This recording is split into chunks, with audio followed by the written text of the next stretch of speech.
Hello, welcome to family kitchen. শুভ দুপুর, সবাই কেমন আছেন? আশা করি ভালো আছেন। আজকে একটা অন্যরকম রান্না করে দেখাবো আপনাদেরকে, ডিম ভাপা দিয়ে আলু দিয়ে ঝোল। এই যে দেখুন, আমি ডিম এগুলো গুলে নিয়েছি, এগুলো আমি ভাপাতে দিয়ে দিব একটা ডেকচিতে পানি দিয়ে, ঢাকনা দিয়ে। এরপর এগুলো দেখুন আমি এভাবে ছুরি দিয়ে টুকরা টুকরা করে কেটে নিব আর লবণ আর হলুদ দিয়ে ভেজে নিব। এই যে দেখুন, লাল লাল করে ভেজে নিয়েছি সবগুলো। আর এরপরে আমি এখানে পটল আর আলু এগুলো হালকা করে ভেজে নিব। এরপরে পেঁয়াজ কুচি দিয়েছি, এরপর দিব কয়েকটা তেজপাতা, আর এখানে দিব পেঁয়াজ বাটা, আদা বাটা, রসুন বাটা, এরপর কাঁচামরিচ আর টমেটো কেটে নিয়েছি, এগুলো দিয়ে দিব। এরপর দিব হলুদের গুঁড়া, জিরার গুঁড়া আর মরিচের গুঁড়া, আর সাথে দিব ধনিয়ার গুঁড়া।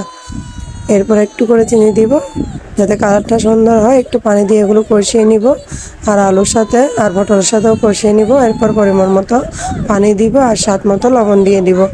এরপর ঢাকনা দিয়ে এগুলো হতে দিব। দেখুন, একটু ব্লক আসলে আমি ভেজে রাখা ডিমগুলো দিয়ে দিব। তো আপনারা কি এভাবে রান্না করে খেয়ে দেখেছেন কখনো? অবশ্য কমেন্টে জানাবেন, আর যদি খেয়ে না দেখেন অবশ্যই রান্না করে খেয়ে দেখবেন। দেখুন কালারটা কিন্তু সে লাগতেছে। মাছ মাংস কিন্তু লাগবে না এরকম তরকারি থাকলে। আর ভালো লাগলে লাইক কমেন্ট শেয়ার দিবেন।